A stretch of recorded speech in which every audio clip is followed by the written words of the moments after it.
Good morning, everybody. Welcome to today's webinar on growing your pipeline in a rising rate market. I am Rose. Now, as questions come up throughout the webinar, please go ahead and use the little questions tab. We want this to be fun and interactive for you, so we will have a Q&A at the end, but as questions come up, go ahead and ask them, and I will let the speakers know. With that, I want to turn it over to today's speakers. Jeremy, why don't you take it away? Introduce yourself. Sure, thanks, Rose. Good morning, everybody. My name is Jeremy Drews. I'm the regional manager for what we call our Mountain States region. That includes Utah, Idaho, and Nevada. I've been with LendSure for just a little over 3 years. Prior to that, started in the business with accredited home lenders back in 2005. But happy to be with you guys and look forward to having a good conversation today. Awesome. Janice? Hi, everyone. I'm Janice Trinitsky. I'm an account executive in Southern California. I've been with LendSure a little bit over 3 years and loving every minute of it. Fantastic. Steve? Thank you all for joining us. My name's Steve Arledge. I'm the Division Manager of Credit and Operations here at LendSure. I've been here for 1.5 years. I love the company and I've been in the business for over 30 years. Fantastic. And Jeremy, why don't you take us through what we're going to be talking about today? Sure. Well, as everybody knows from the title of today's webinar, we really are focusing on different conversations, discussions, ideas on how to expand our existing pipelines and footprints and get creative. And a lot of that is due to, what really is the elephant in the room, and that is we've been dealing with a rising rate environment. And so we're going to be talking about, different ways to hopefully circumvent some of the challenges that this rising rate environment has brought to us. We'll be talking about some hopefully new and different and creative strategies for everyone to consider. We have, obviously, we're a non-QM lender, of course, a wholesale lender, and so we have some non-traditional avenues of also getting loans from different networking groups and different sources. We'll talk about that today. We do have some new programs to share with you guys, which I think are unique to us, and again, different programs and ideas to help everybody consider different channels and paths that can grow, again, their pipelines and their business and their footprint. Some of those will cater specifically to gig workers, the gig economy, people with far less than 2 years self-employment. We have targeted programs, new programs that are targeted towards investors, including what we would consider commercial properties.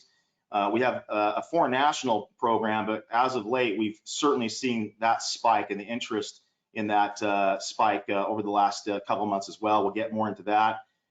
We do have some different types of offerings for the properties that we would like to have you guys consider, and some different avenues, again, from the property types that we can have you go after, again, to help you expand your pipeline that way.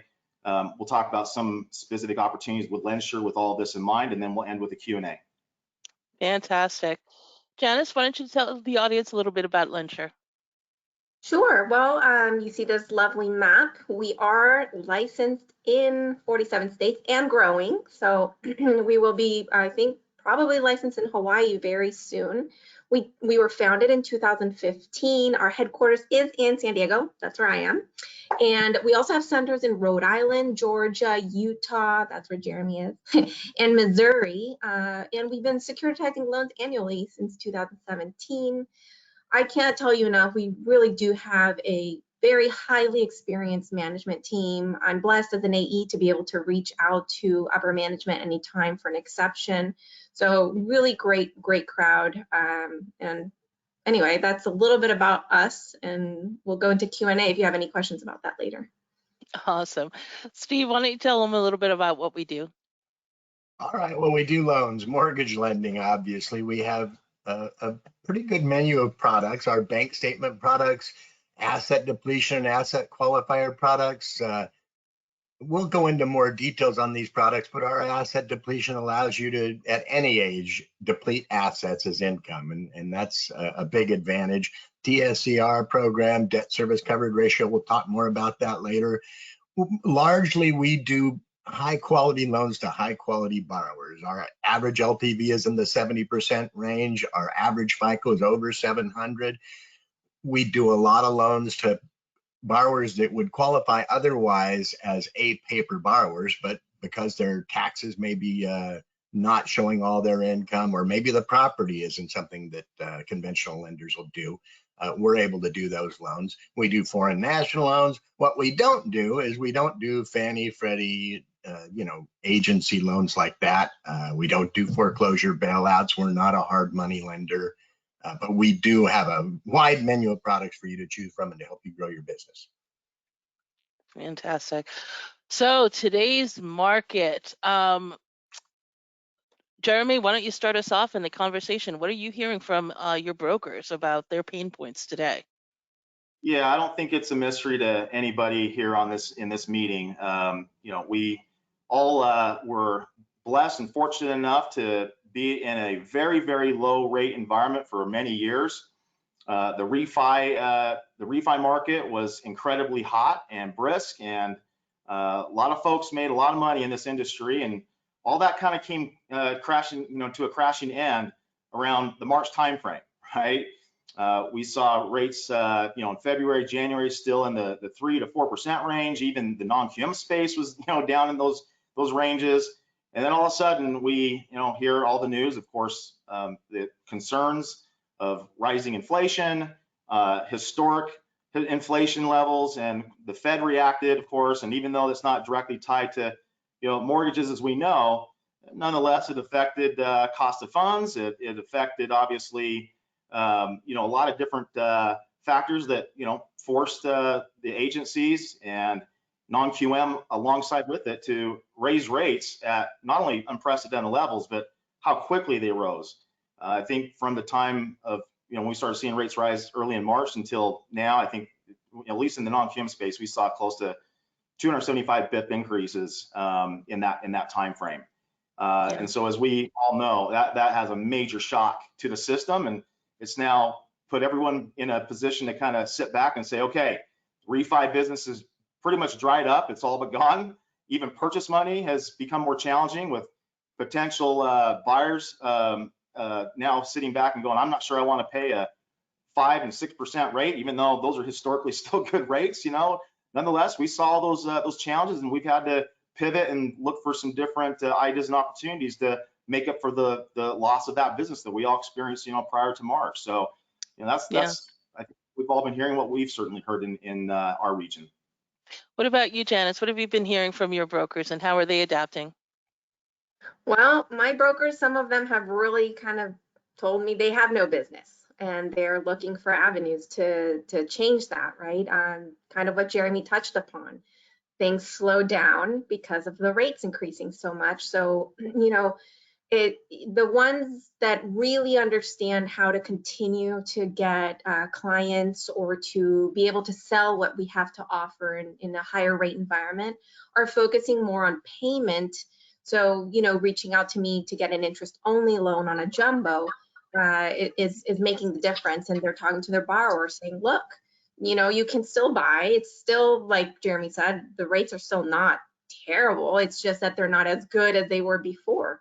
So I'm seeing them talk to me about being much slower, but the ones I'm still closing loans with are the ones who understand our programs. And that's why we're here, to really approach this and give you real life solutions to finding products for borrowers, or finding new types of borrowers if your pipeline's dried up, right? So. Yeah.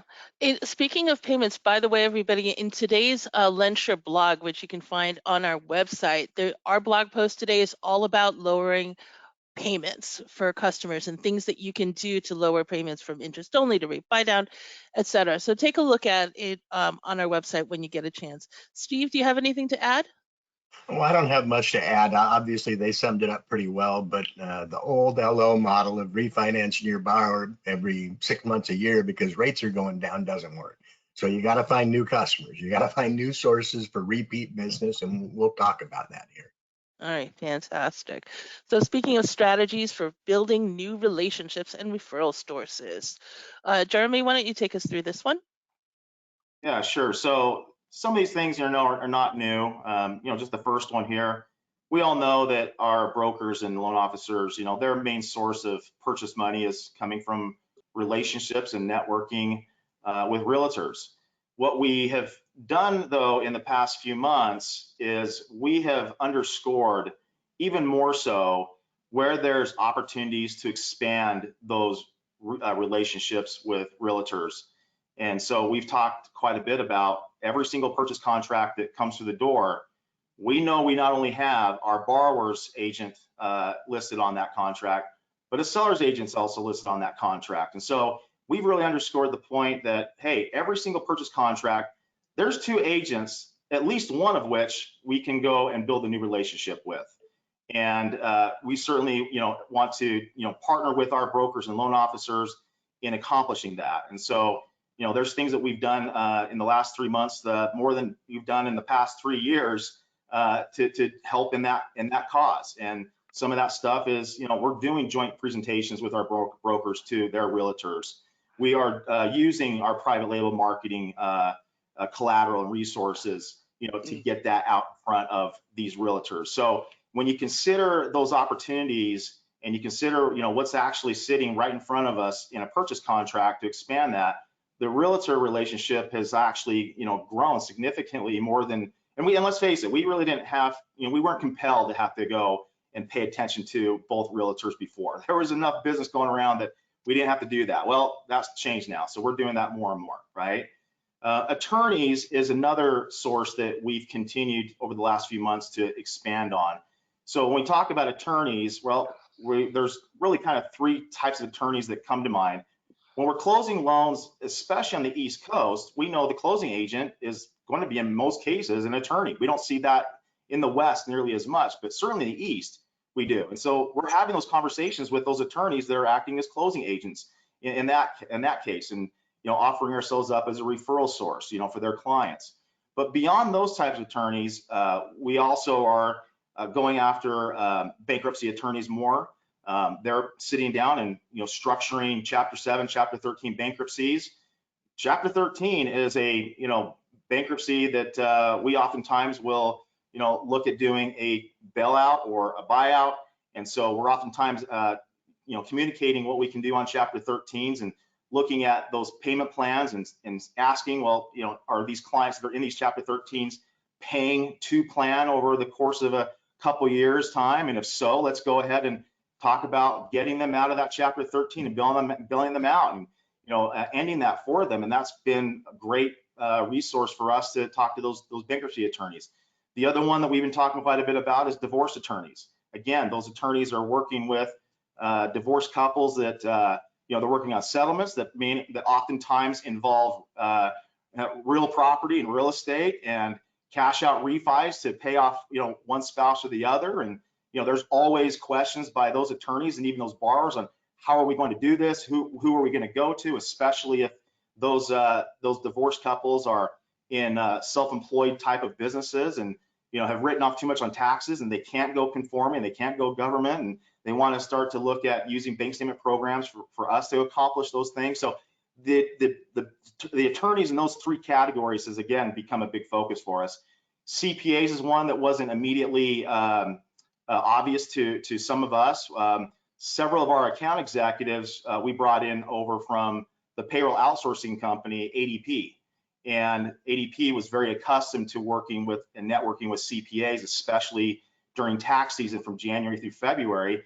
And as we were talking to these CPAs, of course, we're figuring out pretty quickly that these CPAs are sitting down with their business clients. And of course, every CPA out there during tax season is saying, let's write off as much as we possibly can. Let's lower your tax liability as much as we possibly can. And while that saves them money on taxes, it's going to hurt them in the net income that they can obviously use and show for a conforming loan or a prime jumbo type of loan. And so again, these are resources that we can educate these CPAs and tell them, hey, we've got resources for these clients that don't show enough income on their tax returns. We've got the Bank Statement program. So again, the CPAs have been a great resource and referral center for us during tax season, especially. Business associations, nothing new there. Again, we've all seen several business associations being leveraged as far as chambers of commerce or even networking groups. I know there's one here in Utah that's pretty common called Toasters. But beyond that, we said, well, gosh, there's a whole lot of other business relationships and associations out there we should tap into, specifically around ethnic and cultural type of associations. And so we started looking at Asian American real estate associations, Hispanic American, African American. You know, these associations are very specific to a demographic that they're catering to help them with things that we offer. And so we started tapping into more of those. And then the last one is what we're calling 1099 driven business. But what that really means is we're looking at the career professional, if you will, that has been W-2'd for several years and decided that they are better off financially to move into a 1099 type of contract. So who are the types of 1099 borrowers that we're seeing often in this space? A lot of physicians. We see a lot of physicians that go from W-2 to 1099. They make plenty of money. They're in the same line of work, right? We can connect the dots that way. But the bottom line is that they're well under 2 years of self-employment to go conforming. And so again, we have programs that can bring those two things together and get them doing loans with us. So physicians, CRNAs are in that situation. And then also I hate to interrupt Jeremy's role here, but just yesterday I approved a loan for one of your AEs, Jeremy, that was a doctor, for a 1099 doctor for 11 months. Now he had great income prior to being a 1099 employee. He had W-2 income that would have easily qualified.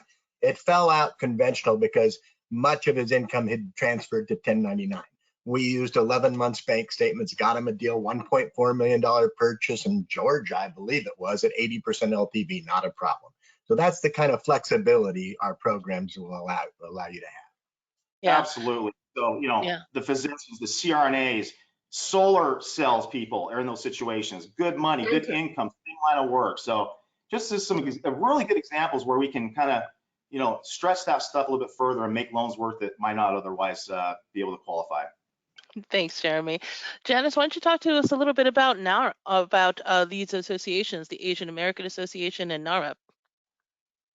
Absolutely. So Jeremy was touching upon this, and these are real non-traditional avenues where you can, get creative and go meet realtors, go network with them, and once you know our product menu, you're able to offer them something that they maybe didn't even know was out there for their buyers.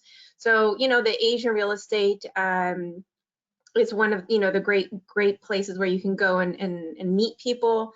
Here's a list that Rose found of top producers. You can call them up. You might recognize somebody you hadn't talked to in a while, and then congratulate them and say, hey, I saw the article, or you can join and be a part of it. There's also NAREP for the Hispanic Realtors Association. So I think that's on the next slide. So here we go. Another great resource for you to find clients, to talk to top producers and say, hey, did you know there are 4 national loans? Because usually with this networking, you're going to find that a lot of people have people in foreign countries, and they might not know that they can get financing, and it's word of mouth. I can personally speak to this. I'm Mexican, and so I know that once one borrower, from Mexico got a loan and they were happy, they told their cousin, their mom, their friend, and I have clients, loan officers, who are getting repeat business. And it's a great avenue for you to explore to get other types of clients right now. So I do encourage you to join any of these, regardless if you're Hispanic, if you're Asian, or you're not. If you understand the programs, you'll be able to talk to them, and having a wide menu of items to offer is going to just give you value. And that's what I've been, these are really great avenues to go for. Plus they're fun. They have really fun events too. So yeah, absolutely. And the thing is, and you're absolutely right, Janice, you don't have to be Hispanic or Asian to be active in this community. As long as you understand, you're listening and you're understanding the needs of the market, the specific needs of those markets. I'm going to send you a thank you email in about an hour after the webinar ends, and I've included a link to both those lists for you: the top producers, the top realtors for NAREP, and the top realtors for ARIA. And again, flip through there, find people that are local to you, send them an email saying, oh my gosh, congratulations, that's a great accomplishment to be on this list, and start a conversation about the programs that you can offer their community that's going to be valuable. These are a couple of the different publications that are put out by there.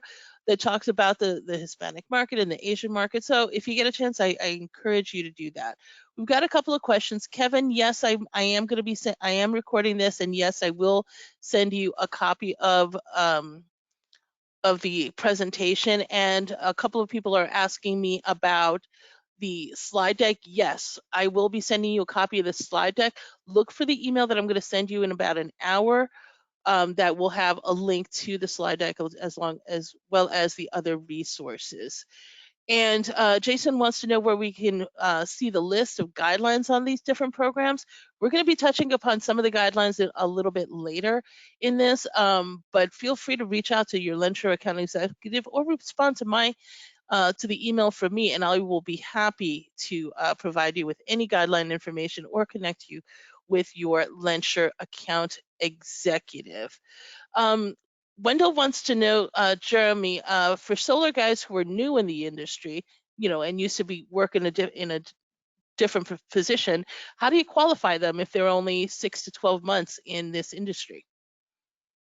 Well, those become a little more challenging because, oftentimes they're not coming from the same line of work. And so it's hard, a little bit more challenging in some of those cases to draw from another industry that they might have been selling in, but nonetheless, it's a different line of work. And so, while I'm not ruling those out, those are a little more challenging. We're typically seeing the borrowers that have been in the industry as W-2 employees, recently now going to 1099, moving over to another solar company perhaps, right?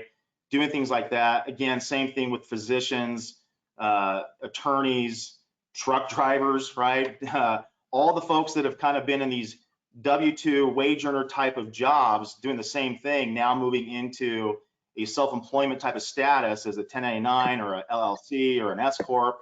Those are really more the ones that we're, having a lot of success putting those together and getting that income to work in those situations. Having said that, we are known to make a lot of exceptions in cases that make a ton of sense. And, take, for example, the salesperson that, this person had referenced, right? Been in sales, but maybe now in a different industry of sales. And so even though we can't maybe tie in the same line of work altogether, we still will go back and consider, well, what is the strength of the rest of the file? What does the credit profile look like? What is the depth of the credit? What is the continuance of income from before, and are they actually making more, increasing?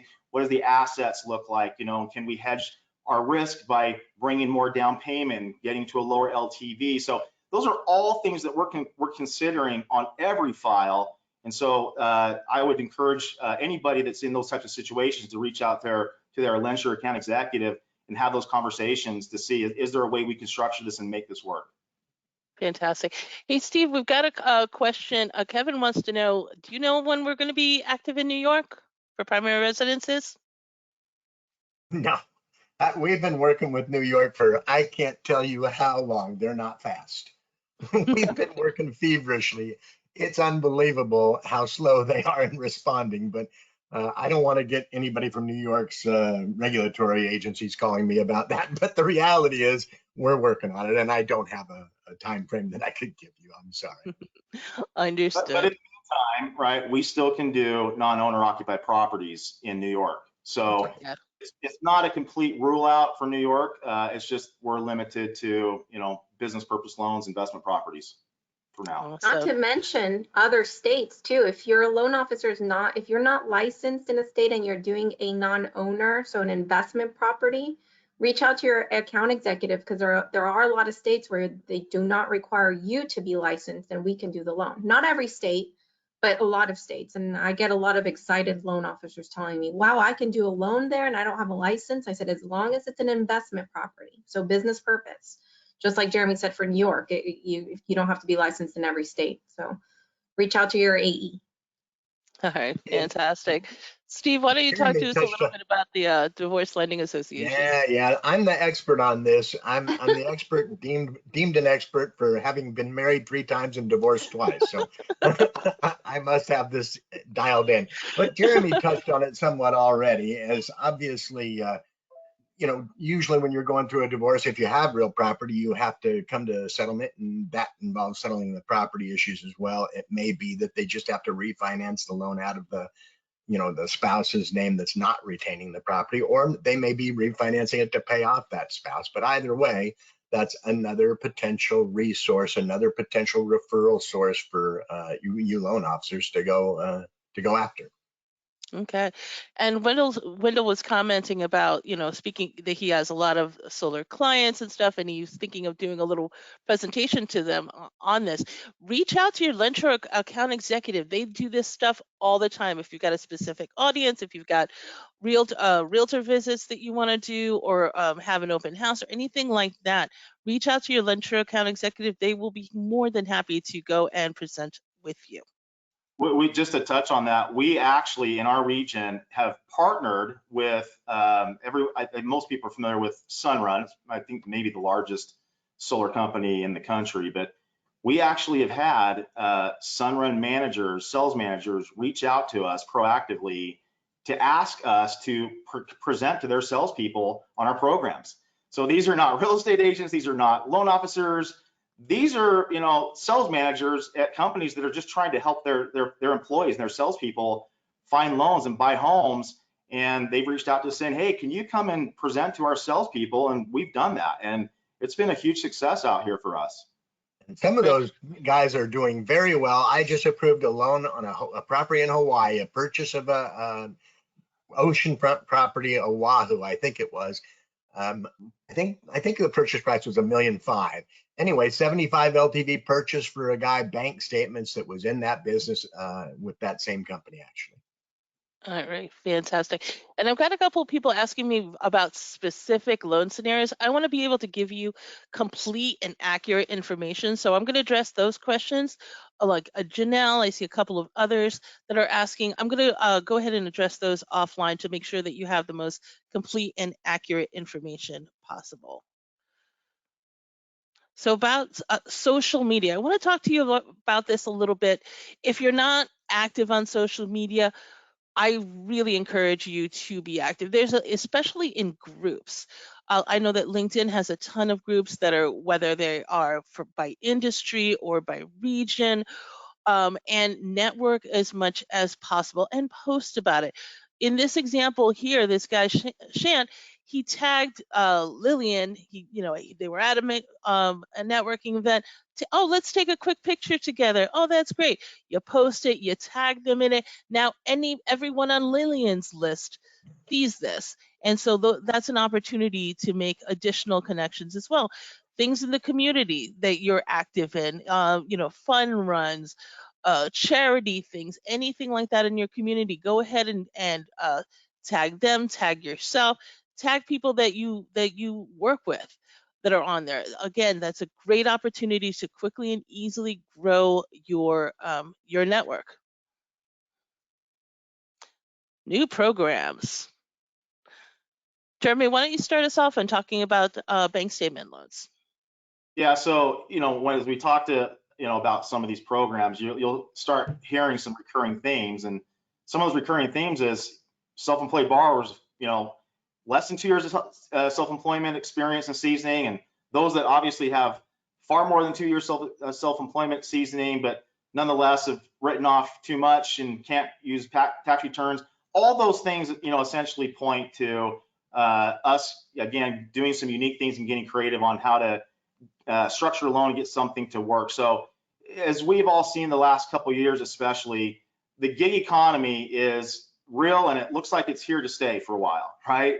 There was a lot of stuff in the news about the Great Resignation, right? The Great Resignation really spoke to employees that were leaving their traditional W-2 9-to-5 type of employers and going out and becoming 1099 contractors, a lot of times in the same line of work of what they were doing in a W-2 wage earner position.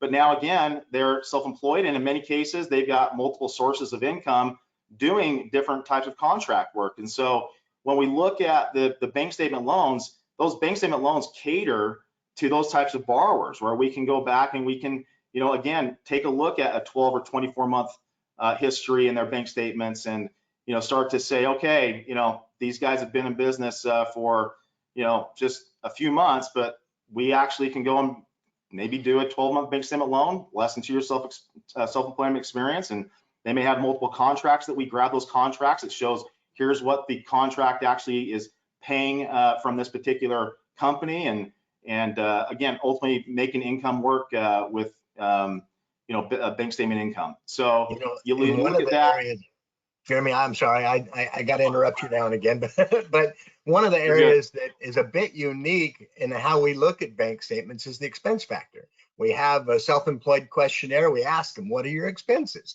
And they break them down. Obviously, they have to be reasonable, but they break them down.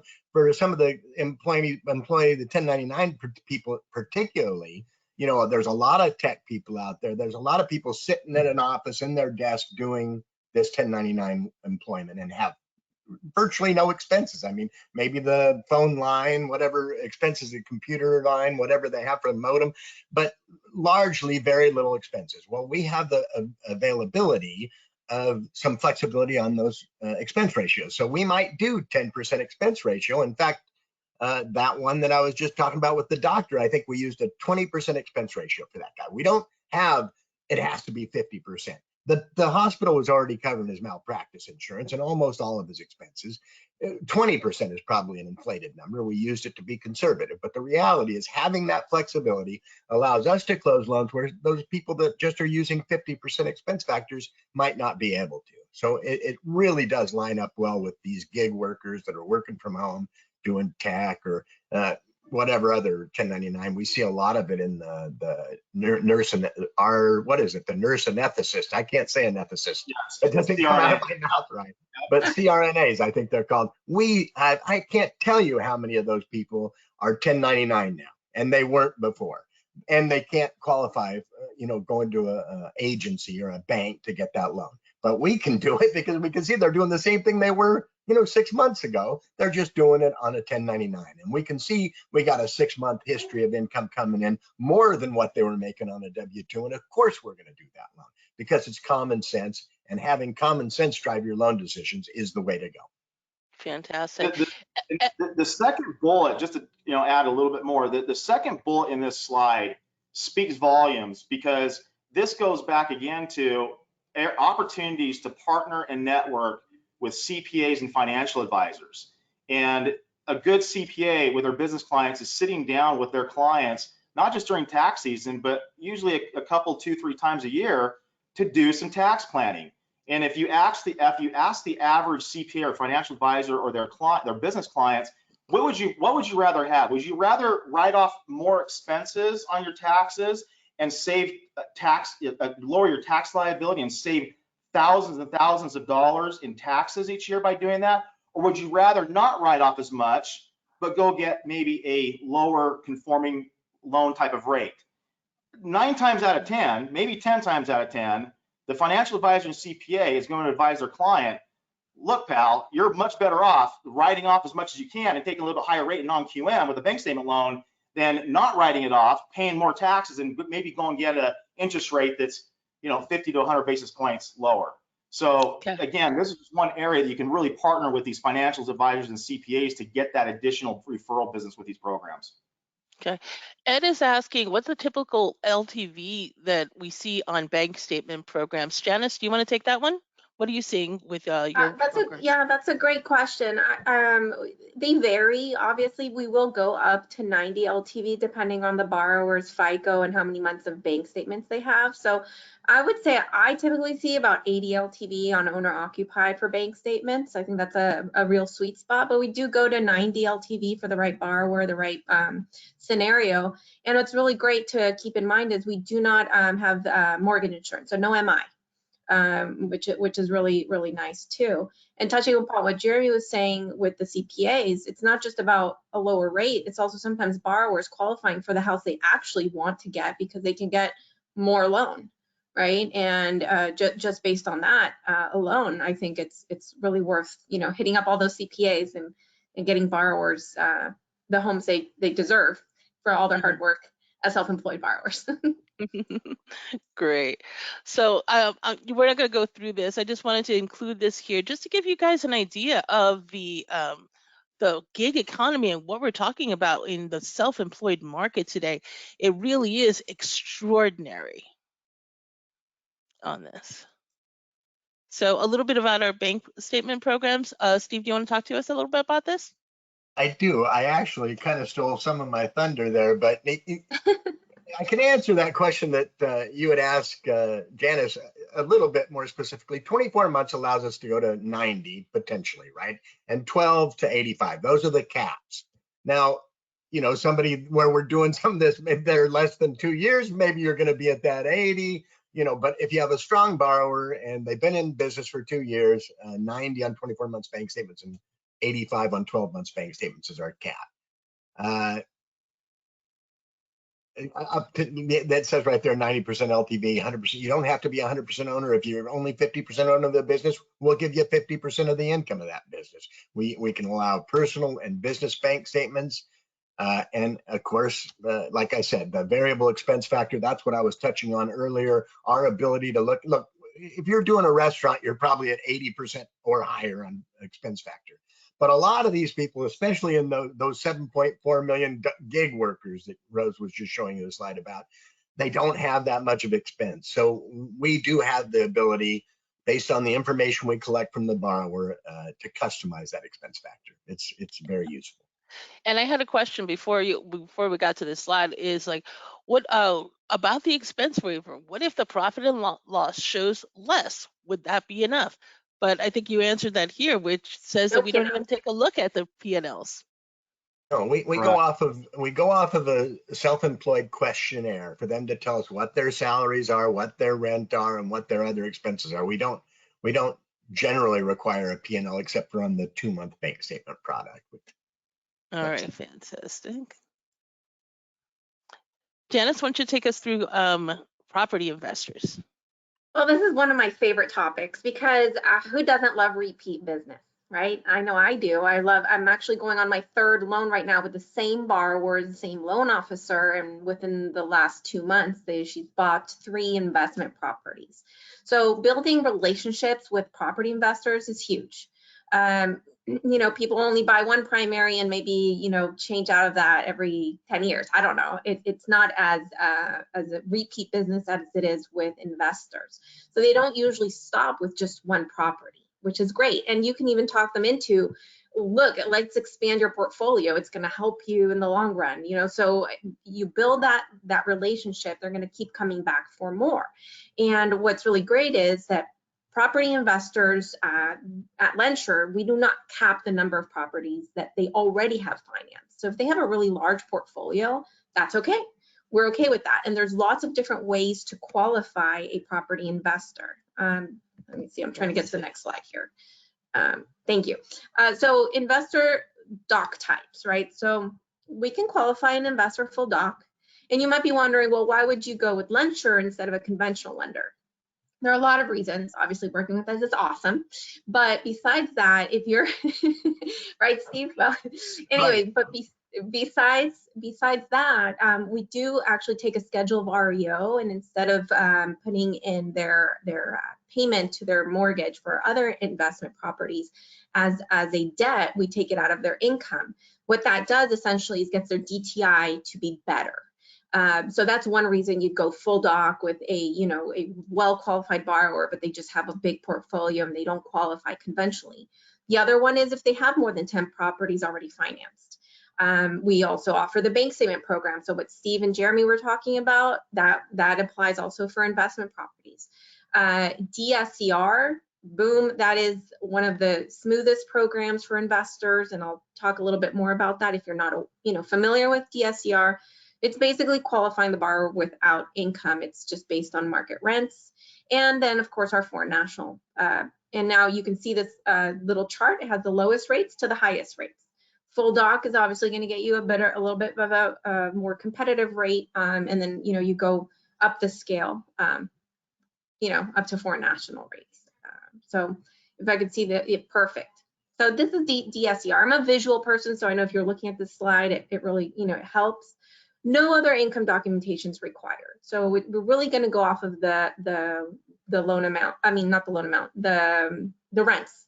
Market rents are used to pre-qualify. So we'll look it up on Zillow, Rentometer to get an idea of what the rents are. We use 100% of those, and if it covers the payment, you qualify. And if it doesn't, we do go below ratio to 0.75 on purchase, and we can add interest only to help help that ratio get better. And we'll talk about that a little bit more. You may not need mortgage ratings on all other properties. And what's great, it's just low doc. It's faster, it's simple. And that faster and simple, a lot of borrowers love that. So I encourage you to explore DSCR, start marketing to it, because you're going to build those relationships with property investors. Once they close one loan and it's smooth sailing, they're going to come back for more. Steve, Jeremy, anything to add? Yeah, just to add one more thing, we see a lot of investors that have plenty of income in self-employed full doc income, plenty of assets, and in many cases, these property investors that have multiple properties, we're talking, investors that have 10, 15, 20. We have investors with 30 to 40 plus properties that just want to come to us just for the DSCR program, even though they've got plenty of income, plenty of assets.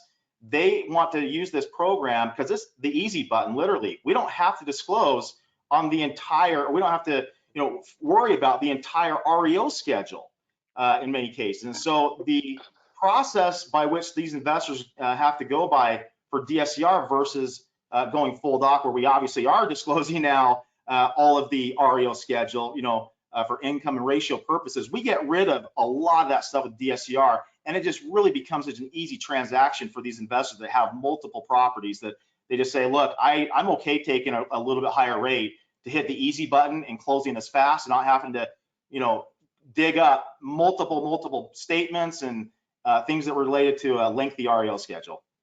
So true. Steve, what's the LTV on a DSCR? Bethany wants to know. We go up to 80. 80. And do we have DSCR for 2-unit properties? Yeah. We do. Okay, fantastic. More on that later too. More than We can get you all those guidelines too, so in matrices, but yes, we do. All right, fantastic. Janice, why don't you take us through the foreign national market? Absolutely. Huge industry, and we are seeing an uptick. Jeremy mentioned this at the beginning. We're seeing more and more foreign national loans, and the reason for that is it's an amazing niche. And if you go after this type of niche, you join those type of realtor groups, you're going to see foreign nationals are actually really easy to qualify.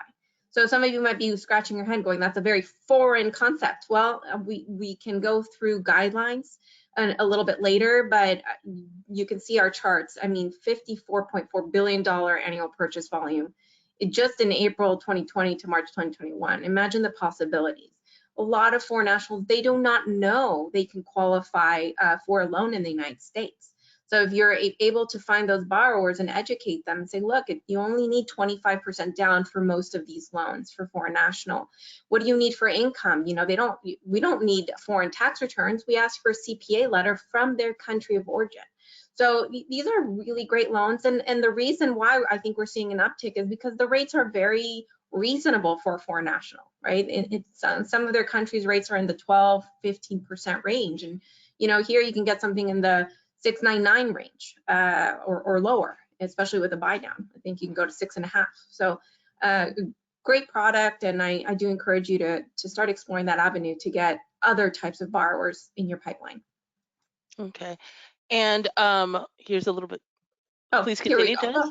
Yeah, so a little bit of the guidelines. Of course, an experienced account executive can walk you through the process. I always have a little list, a cheat sheet kind of that says, we need a CPA letter with personal income, we need trade line letters for credit, or we even accept foreign credit bureaus. Mexico has one, Canada has one off the top of my head. Those are the two I've seen the most. I love the Mexican credit report. For those of you who are familiar, it's called Buró de Crédito Especial. And that's an amazing one to get because it's so easy to read. It has green check marks if people have paid on time and red X's if they have late. So it's very friendly. But if they don't, you have 3 old trade line letters from, you know, a bank institution or things like that. 75 LTV with no MI and cash out even. So for borrowers who already have a property here, we, you know, go ahead. You're going to say something? Just to add on, you know, to the credits, we do a lot of Canadian foreign nationals, and oftentimes we're getting a credit report from Equifax for a Canadian borrower. Obviously, there's no FICOs that we're, you know, considering, but you know, if you talk to your credit vendor, whether it's Credit Plus or whoever you're using, oftentimes you're going to be able to order a credit report. It'll be an Equifax credit report that is already, you know, in English and translated to US dollar, and it's a very easy loan, especially when you understand how we can put all this stuff together when we're not using FICOs, we're not using traditional credit, and it's just a great loan. Philip wants to know if there's any countries that we are not allowed to do financing with for foreign nationals. Anybody on the sanctioned list, we don't do. We would not do you if your country of origin was what, Iran, I think, is on the sanctioned list. That would not be acceptable. And what's the maximum loan size for foreign national? Well, I could. It's technical. Well, by guidelines, it's $1 million, right? But the reality is that we're often going north of that at some lower LTVs, and so that kind of goes back to one of the comments we made earlier. We're known for making common sense exceptions. We've actually done foreign national loans well over, you know, $2 million at lower LTVs. So it still comes down to, does it make sense? And if so, let's go ahead and do another structure. Okay. And Troy wants to know, let's see, about the max LTV, which we have listed here. And can it close under an LLC? And how do you handle the closing if they're in a foreign country? That's a great question. You can close in an LLC. In fact, if your borrower does not have a valid visa and they open an LLC in the United States, we can close in the LLC's name and we don't need that visa. And from the loans I've closed, and feel free to interject, Jeremy or Steve, if you have any other tips on how do you close in a foreign country. But a lot of the times they do go to the embassy and they get a notary there to close. Something to keep in mind is the funds for the purchase and closing costs do need to be in an American bank, so in a US domiciled bank. You know, ideally 30 days. If you know, we don't have that 30-day seasoning, we do ask for 2 months of the foreign bank statement to be able to, you know, trace it back for 2 months. But that's from my experience what I've seen. Yeah, we've remote online notaries too, aren't we, Jeremy? Yeah, I was going to say we do RON signings as well. A lot of times it just comes down to, will the title and escrow provider that we're using, do they support the RON signing? If so, we're doing the RON signings. We closed a loan for a borrower in New Jersey that the borrower was actually in Israel for the closing, and we were thinking, okay, we need to either get into the embassy or do a RON signing. Come to find out, the title company actually had an escrow office in Israel, so they actually signed the docs in that country, and we fund off of scanned docs too. So they signed in Israel, we took the scanned docs, we funded. The county that they were recording it actually was doing online recordings, so we funded off of scanned docs and they recorded the same day online. So depending on the country, again, some of these are pretty smooth and easy transactions. Okay, fantastic. Expanding your property types. Steve, why don't you take us through this exciting new program? It is exciting and it is new. A few months ago, we decided to expand our product offering to include 5 to 8 units, which are typically only available through commercial outlets. And we do them just like the beauty of this is it's a very simple loan. It's a DSCR. That's the only 5 to 8 unit product we offer is DSCR. So there's no income. It's just the income of the property and whether it's enough income to service the debt. And if you can get a 1.1 DSCR, we do loan amounts up to $2 million on 5 to 8 units. So it definitely helps you expand your offerings and find loans that, hey, you may not have had a market for prior to this. And as well as it's quite competitively priced. Okay. Is this And they program? also allow the IO for the DSCR. So that helps. I'm not sure if I already asked you guys this question. My apologies, but can you combine DSCR with foreign nationals? You can. Yes. Yeah. Yeah, except not 5 to 8 units. Okay. Not on gotcha. units. No. Not on the No. 5 to 8, but 2 to 4. Not the 5 to 8. Well, what do you think, 1 to Steve? 4. 2 to 4 unit? Yeah, I think that's an exception. We have done them, but that's an exception. But you can do a DSCR single family purchase investment property foreign national. Yeah, we do quite a few foreign national loans in for borrowers that are purchasing properties in Park City, Utah. And so anyone that's familiar with Park City knows that that is a world-class ski destination, resort area. Well, that also is a well-known area for Condotels. And so the foreign national loans that we're doing up there oftentimes are Condotels using DSCR. So put that combination together for some creative loan structuring, and you're now attracting a lot of really good high asset type of borrowers that say, a Condotel that I don't have to use traditional income, a property that is in this phenomenal resort area, and all they're I have all to do too eager. They're all too eager to put 35% down, aren't they? No problem. It's amazing. And you get a $2 million condo till it's 65 LTV in Park City to foreign national on a DSCR. Yep. And that property, believe me, is got some really healthy cash flow. Fantastic. Speaking of condos, Jeremy, why don't you take us through our Condotels? What's going on with there? So the non-warrantable condos that's become a hot topic, especially over the last 3 or 4 months. As most know, the GSEs announced increased restrictions and increased inspections, and along with for condos, of course, most know about the high rises that collapsed down in Florida.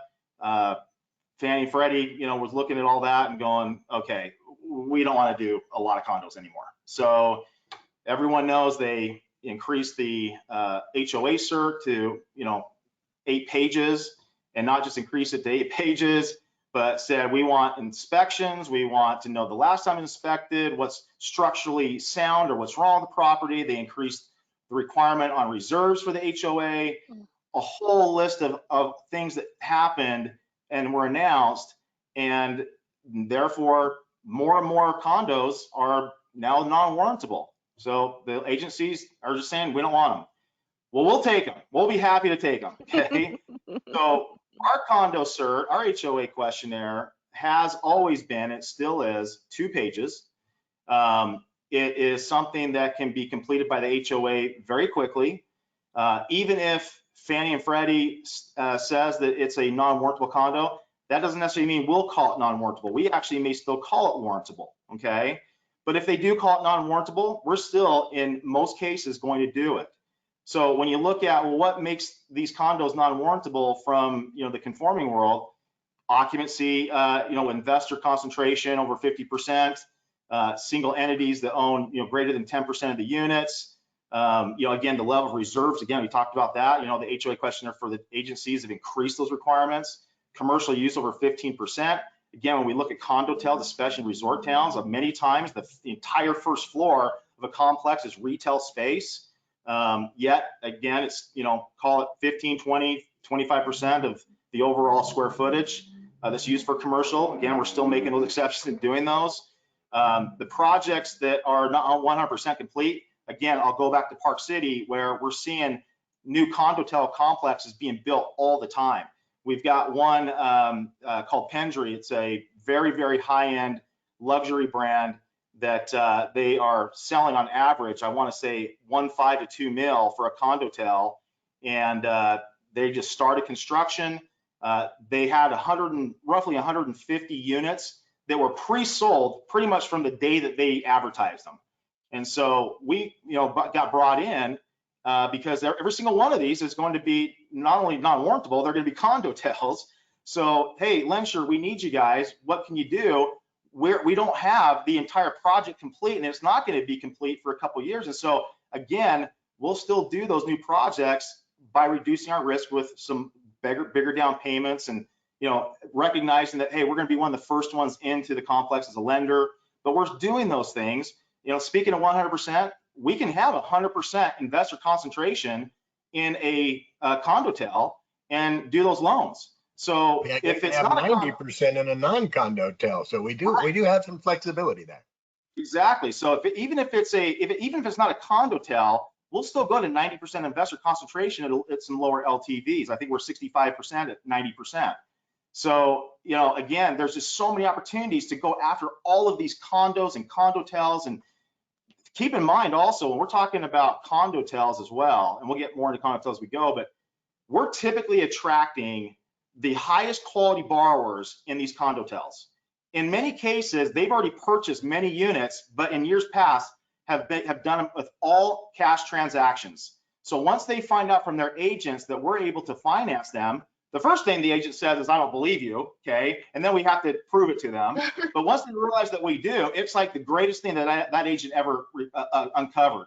And in many cases, the agent is not only going to their clients for new purchases, they're telling their clients, let's do the refis on the ones you already purchased, and let's pull the cash out up to 65% to go buy new ones as well. So again, additional opportunities for you guys to work with your agents on these properties that your agents are clamoring to find a lender that can do these, right? Okay. And if isn't it within 90 days, if they just purchase something all cash, we can do a delayed financing. So no cash out hit.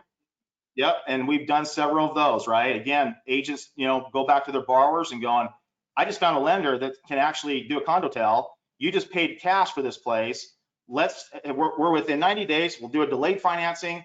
We'll pull out again up to 65%, give them their cash back. And hey, Mr. or Mrs. Agent, let's go get your client to go find another property to purchase now. Let's go get another loan, right? Yep. So that happens quite often, yeah.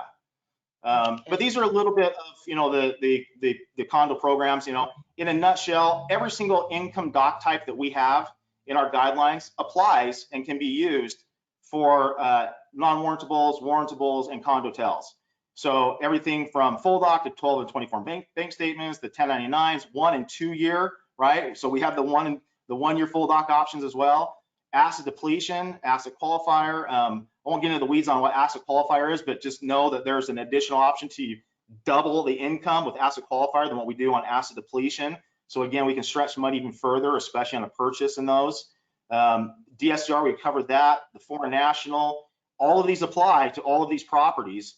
And then the one area that gets kind of interesting, or I guess the bottom two here, the merged income doc types. We see borrowers that they have a full a full-time job that they're getting a W-2, but maybe they still don't have enough income to qualify, but they certainly have a healthy amount of assets in 401ks or IRAs or stocks or things like that we can combine and say, let's combine these different income types. Same thing with a self-employed borrower who may have a W-2 wage earner job with one company, but they got a side gig as a self-employed person as well. We're combining the bank statement program with W-2 income as well and getting creative on some of that stuff. And then I won't belabor the point too much, Rose. I know you're giving me signs to move on, but I got to spend a minute on that last bullet, the jumbos, because I'm sure there's many folks on this call that have started receiving word from their prime jumbo lenders that they want to back out of the jumbo space, or at least make it more restrictive. I know Chase has had conversations and calls with many, Redwood and others, and so the jumbo space has become a huge opportunity for us. $3 million loans, right? We really don't have any adders for loan size until we get to about 1.5 million anyway. But that jumbo space is a huge opportunity to continue doing those big loans where some of the traditional prime jumbo lenders like Chase have said, hey, with the way the economy is and everything that's going on, we want to kind of roll back and we don't want as much exposure. So that's becoming more and more problematic as we go, and things that, again, we can help you guys capitalize on. Okay, great. And you were talking about the Condotels. Here's the guidelines on the Condotels that you guys can take a look at. And Another thing I'll mention is we do allow to use cash out for asset depletion in some cases. So that can occur. I had one where the gal was retired, but she had a property in Beverly Hills she owed almost nothing on, and her financial planner was setting her up, right? And she was taking a cash out refi so that she could use that money to subsist, basically to meet her obligations. Anyways, we did that using cash out as asset depletion on that loan. So another potential. awesome. There's 3 bullets in here that I think, maybe 4, that should be noted. Number 1, Condotel purchases 75 LTVs and under, okay? The 75 would apply to almost every Condotel with the exception of a high-rise condo. So when we get into Las Vegas, for example, and we're doing Condotel units in the MGM or Palms Place or Trump Tower or wherever these buyers are interested, those are high rises. A lot of lenders even still, will say, hey, don't want to bother with the high rise. We'll lower LTV typically to about 70% and under, to go get those high rise condos. But those high rises are available, but most Condotels are 75%. Next one, 680 FICO plus, right? The size of the unit, okay? A couple things that are important to point out on the size of the unit. We typically want to see units that are 600 square feet or larger, but we will and have gone below 600 square feet, typically as low as 450. When we go under 600 square feet, this last bullet is kind of the question we ask right up front to see if this is a unit that we want to, finance. So the question becomes, is it a livable unit? Well, what it defines a livable unit? Livable unit is, does it have a stovetop? Does it have a refrigerator? Does it have a bathroom, and can you sleep in it? If it has those, and it probably is a studio unit at 450, 500 square feet, if it has those, guess what? It's livable and we're doing it. We're just reducing the LTV to hedge our risk a little bit because of the smaller unit. So just some important points on those Condotels. Awesome. Second homes. Yeah, so the second home thing, again, kind of like what we were talking about with jumbos or high balance loans, that a lot of different messages were put out around the January timeframe from the agencies. They kind of said at that time as well, we don't want to do as many second homes, right? And so they announced loan level pricing as high as, increases of 400 bips in, cases that, they were looking at second homes. And so we started to see a huge influx of second home business. But when you look at, second homes, we saw, I'm sure many have seen second home pricing with the agencies, and I've seen them at mid 6s with 2 to 3 points. We're not there. We're better than that. So, you have an option with us to, finance those second homes, and second homes that are large jumbo loans. And so when you look at where those opportunities are, California, Texas, Florida, again here, the big resort area towns, Park City, Las Vegas, another great opportunity to go get some additional second home business. Awesome. So on the financing options, the main one that I'll point out here, well, two of them, but the main one that probably draws the most interest that we get is our 40-year fixed interest only program.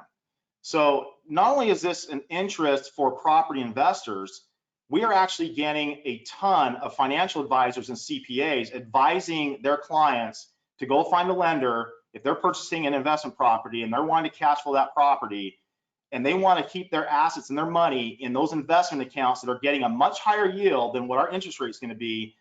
Those financial advisors and CPAs are telling their clients, go find a lender that can do interest only. Well, there's a lot of non-QM lenders that do interest only. There's not too many that do a 40-year fixed interest only. We do. That is probably our flagship interest only program, is 40-year.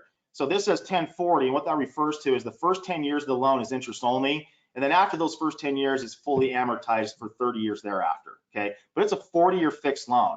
So when you combine interest only on a 40-year interest only and amortization, you combine rate buy down, which takes me to the last bullet on this slide, which is finance origination or discount points. We have the unique ability at LendSure to buy the rate down, finance the buy down costs into the loan. So our rule of thumb is that we will allow up to 2 additional LTV points to be financed into the loan for buy down and broker comp, so it doesn't have to come out of pocket. We can keep that capital in their pocket. You combine that buy down with lower rates with a 4-year fixed IO. To Janice's point, talk about, forget rates. You talk about selling payment. That's where selling payment becomes pretty, easy. So just a few options to think about where rates might be higher, but hey, let's not focus on rate. Let's focus on payment. And here's a couple things keeping your money in your pocket that gets your payment way down. And we're qualifying on these investment properties. We're qualifying the borrower on that starting payment, not the fully indexed. Awesome. Jumbo. Janice, why don't you talk to us a little bit about what you're seeing in the jumbo market right now?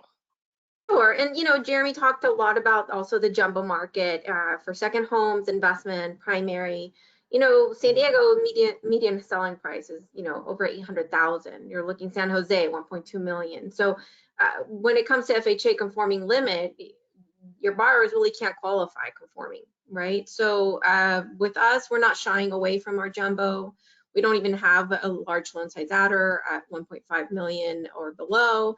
So, it really is something that I'm seeing a lot of. I always have luckily gotten clients that are looking for pricing, right? They call me up and they go, wow. And this is, what Jeremy said, we'll finance compensation into the loan amount. We can do a finance buy down, add interest only, and then you're going to be selling a much lower payment on those jumbo. The jumbo market's hot. I see it all the time here, and I think it's really about selling the payment. That's where it really comes down to. So we do jumbo all across every program. Okay, great. So Steve, do you want to just talk to us a little bit about just really quickly? I think the cash out piece there, it's actually supposed to be 1 million for the cash out on these, although we do make exceptions to everything, as Jeremy indicated, and that's what we do is make exceptions. That's part of our strength, the common sense approach.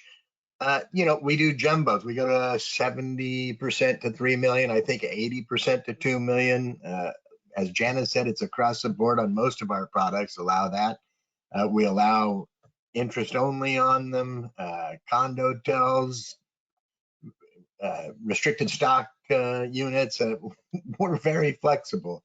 I don't know, 12, 24 months bank statements programs, asset depletion, asset depletion is also there. You can use cash out for the asset depletion. It indicates there could be 60-month dividing that amount by. The beauty of our asset depletion program is there are no restrictions on what that account is. There are no restrictions on your age. Now, asset depletion has been available in the agency loans for some time, but they require it to be in a retirement account and you to be of retirement age. We don't care if you're 18, you can deplete assets. Funny thing, you have money, we think you're probably going to be able to pay us. So you got $600,000 out there, we'll deplete that money. And as Jeremy said, we can blend that with your job to get you more purchasing power to buy a larger home and qualify. Awesome, thank you. So speaking of interest only, I know that and by the way, guys, I know that we're running about 10 minutes over, so my apologies for that, but we are recording this. Apologize. Jeremy, can you apologize? My job is to talk. It's all good. There's so much good content to talk about. I couldn't resist, but I do apologize. That's okay. So Janice, you want to talk to us a little bit about the interest only, which as a reminder, today's blog post is all about payments and structuring loans to get them the best payment. So please check it out on our website. Yes, and Jeremy did, like he said, so exciting. These are great products. So he did touch upon the 1040 interest only. I will, we will qualify on a DSCR ratio with interest only, but something that's not here and it's not mentioned is a brand new program that I'm glad to be able to talk to you about that is qualifying on owner occupied on interest only. It's our 4555. So when we were talking about those jumbo just missed, well, what made it miss? Well, the DTI is a little too high, right? With the higher interest rates, you're going to probably be seeing a lot of that. And as are we. So we added the 4555. That means fully amortized 55 DTI and 45 on interest only. So I personally had a loan like that. Perfect borrower, full doc, beautiful FICO, everything was lovely. His DTI was just a little too high, and so we added interest only for primary purchase. So I would say that that's amazing. And once the loan officer understood, look, this isn't going to balloon. It's 10 years of interest only fixed, and then 30 years, of fixed. He knows his rate, for 40 years, which is really nice. And of course, payments lower for those first 10. So that really made a difference. Okay, fantastic. So a little bit of guidelines, and I'm going to send these slides to everybody, so you'll have that. Yeah, I love the 1040. The 1030. Sorry, that's the best one. But yeah, we can continue. I know your time is valuable. So. Rate buy down. Jeremy, do you want to take us through our rate buy down?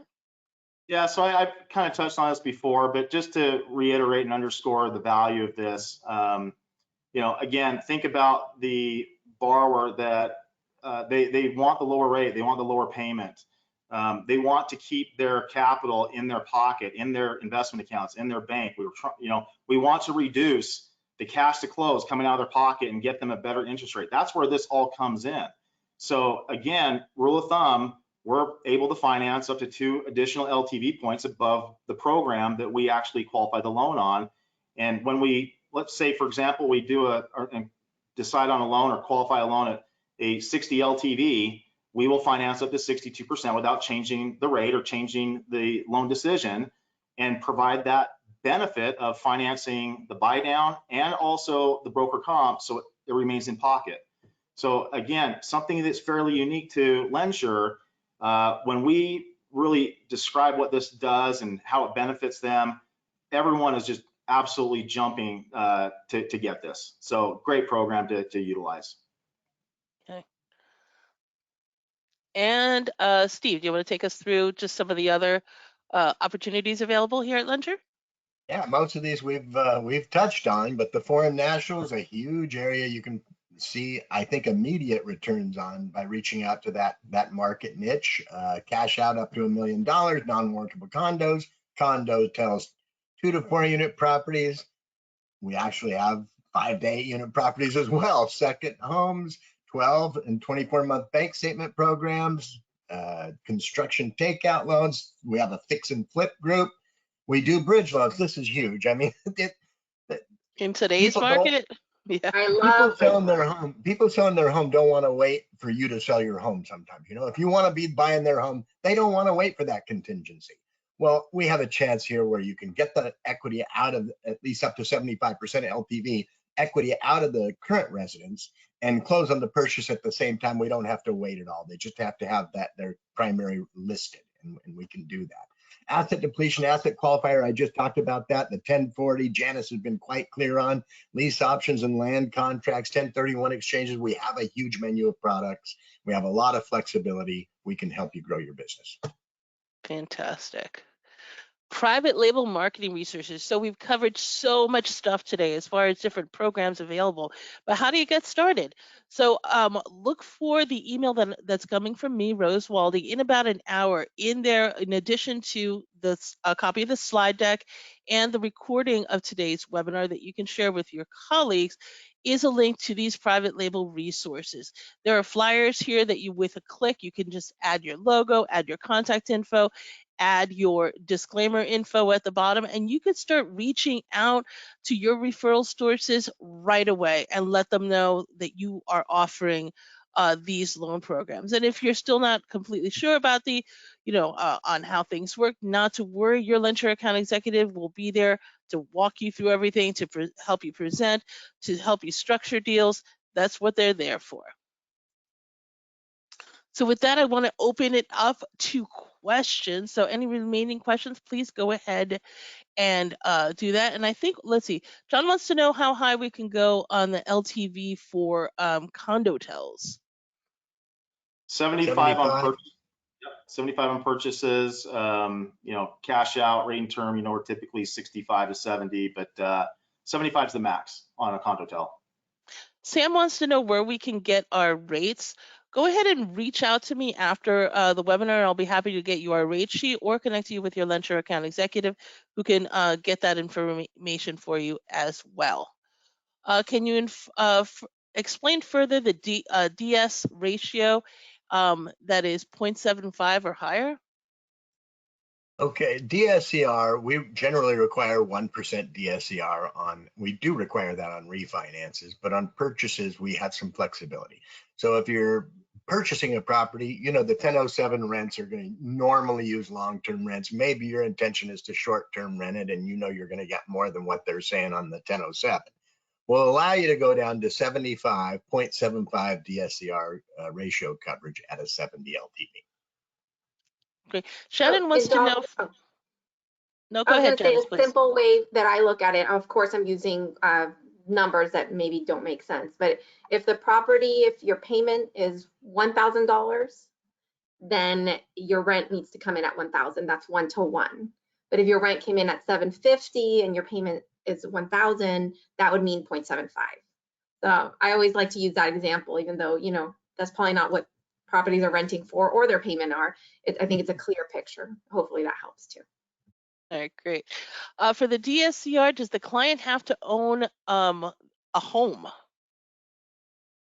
Yeah, typically, yes. I mean, we make exceptions. It's just like I think we've tried to bring out the fact that we do have flexibility. But yes, you're supposed to own your home for at least 12 months, your primary for at least 12 months.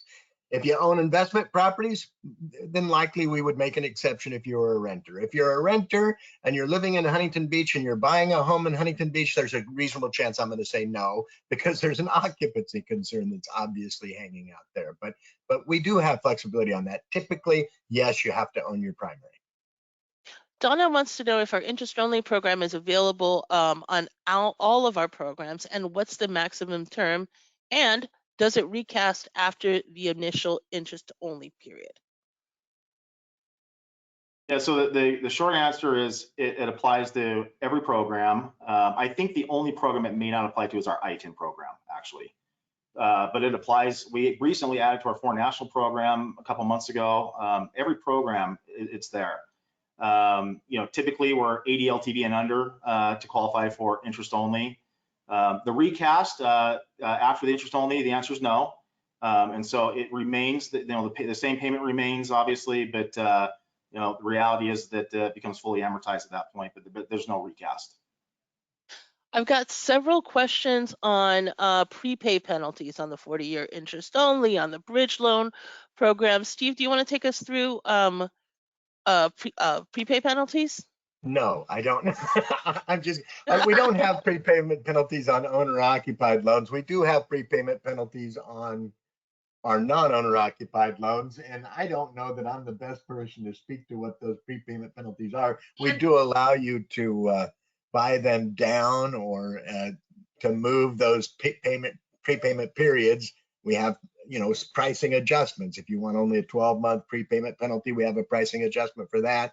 But typically they do, our non-owner occupied have prepayment penalties. 36 months is the standard, just, you know, keep that in mind. And to buy it down to 2 years, it adds a quarter to the rate, 0.75 to buy it down to 12 months. And I haven't seen us, you know, remove it 12 months on an investment property before. So I don't know. Well, the brokers probably don't want that anyway. I mean, you know, there's recapture issues when you get below a 12-month prepay anyway. So 12 months is what we're hoping to at least hope. Exactly. Yeah. What about 5 years? Also is the question on the bridge loan. So the bridge loan is designed to be a short-term loan. There is no prepayment penalty. There's not a concern of an EPO or early payoff, you know, for the bridge loan. We can't even sell that loan because we're expecting it to be a short-term loan, okay? Now, because we can't sell that loan, that's why we also require that we have the new purchase loan that closes concurrently with it. That's how we're gonna make our money. But the bridge loan is, in this market, we've seen bridge loans close with us and it's paid off a week later because the property sold. So the bridge loans have no payment. We pay the property and taxes up front. So it's just sitting there waiting for the property to sell and there's no prepayment. All right. And of course, Jeremy, you opened the can of worms. ITIN. Now I got people, what? ITIN? You offer ITIN? Thank you, Jeremy. Now we're going to talk about it. That's Janice's wheelhouse. So, you know, Janice is our in-house expert on So Oh gosh, well, and on bridge loans too. I've closed, I think, the most in the company so far. But ITIN, I would say definitely contact your account executive, but keep this in mind, really important. We do not go above 75 LTV. There are very few exceptions, if any, for ITIN. So, keep that in mind. We do have to kind of stay within that box. We do allow for 24 months bank statement for income for self-employed, not 12, just 24, or 1040s and a VOE for those who are employed. We don't ask for W-2 and pay stubs, and that's for 2 years, 1040s, and a VOE. We do cash out refi, we do purchase and rate and term. 75 LTV is the max for purchase. I believe 70 for rate and term. Not sure about cash out, it might be 70 or 65. If your ITIN borrower doesn't have enough trade lines and doesn't have a FICO score, we can still do the loan, but then you're down to 65 LTV. We consider it a no FICO. We price it out on our 640 bucket. So yes, I do know that program pretty well, but hopefully that answered your question. We do need proof of that ITIN number, so there's a letter that goes out.